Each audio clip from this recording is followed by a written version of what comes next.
Hello friends, আমি চলে এসেছি আমি কার্তিক আমার নতুন ইউটিউব চ্যানেল টু সাইড কিচেনে। আজকে আবার একটা নতুন রেসিপি নিয়ে আজকে রেসিপি হচ্ছে নবাবী চিকেন বানিয়ে দেখাবো। তো সেটা বানাতে কি কি উপকরণ লাগে আসুন দেখাই।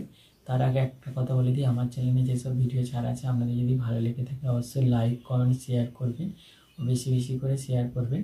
আপনি যদি আমার চ্যানেলে নতুন হয়ে থাকেন প্লিজ সাবস্ক্রাইব করে দেবেন ও নিচে বেল নোটিফিকেশানটা অলে করে দেবেন যাতে আমার ভিডিও আপনাদের কাছে আগে পৌঁছে যায়। তাহলে চলুন নবাবী চিকেন বানাতে কি কি উপকরণ লাগে আসুন দেখাই।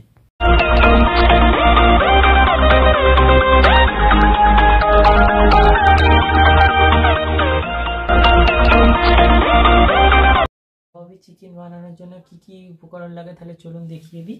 এখানে আমি 500 চিকেন নিয়ে নিয়েছি। এখানে আমি নিয়েছি লঙ্কার গুঁড়ো, জিরে গুঁড়ো, ধনে গুঁড়ো, হলুদ গুঁড়ো আর শুকনো লঙ্কাকে হালকা ভেজে গুঁড়িয়ে নিয়েছি।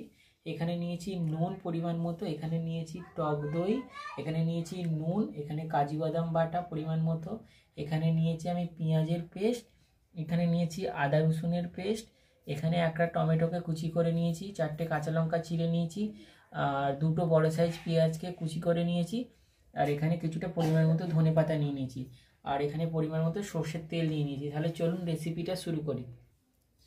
গ্যাসটা জেলে কড়াটা বসিয়ে দিয়েছি, কড়াটা গরম হয়ে গেছে, কড়াই আমি সর্ষের তেল দিয়ে দেবো। তেলটা গরম হয়ে গেছে, তেলে আমি চিকেনটা দিয়ে হালকা করে একটু ভেজে নেব। মাংসটা হালকা করে ভেজে নিয়েছি, এবার তুলে নেব। কড়াতে আর একটু তেল দিয়ে দেবো, তেলের উপর দিয়ে দেবো পেঁয়াজ কুচি, এবার দিয়ে দেবো কাঁচা লঙ্কা চিরা, টমেটো কুচি, ভালো করে একটু নেড়ে চেড়ে ভেজে নেবো। এবার এর মধ্যে দিয়ে দেবো নুন, এবার হালকা করে ভেজে নেব। পেঁয়াজটা হালকা করে ভেজে নিয়েছি, এবার আদা রসুনের পেস্টটা দিয়ে দেবো, এবার পেঁয়াজের পেস্টটা দিয়ে দেবো, ভালো করে নেড়ে চেড়ে নেব। এবার কাজু বাদাম বাটাটা দিয়ে দেবো, এবার নেড়ে চেড়ে নেব। এবার এর মধ্যে দিয়ে দেবো লঙ্কার গুঁড়ো, হলুদ গুঁড়ো, জিরে গুঁড়ো, ধনে গুঁড়ো, এবার নেড়ে চেড়ে নেব।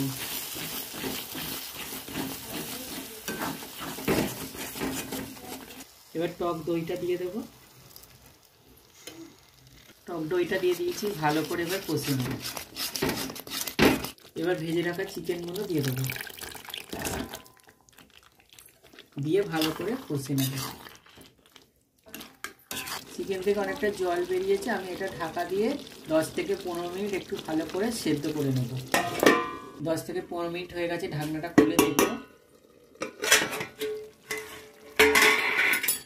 অনেকটা জলটা মরে গেছে, চিকেনটা মোটামুটি ভালোই সেদ্ধ হয়ে গেছে। আমি এবার এর মধ্যে ধনে পাতা কুচিটা আর শুকনো লঙ্কার ধনে পাতা কুচি, শুকনো লঙ্কা যেটা ভেজে গুঁড়িয়ে রেখেছিলাম ওটা দিয়ে দেবো। পরে আমার নবাবী চিকেন রেসিপিটা হয়ে গেছে, এটা নামিয়ে নেব। নবাবী চিকেন রেসিপিটা আমার রেডি হয়ে গেছে।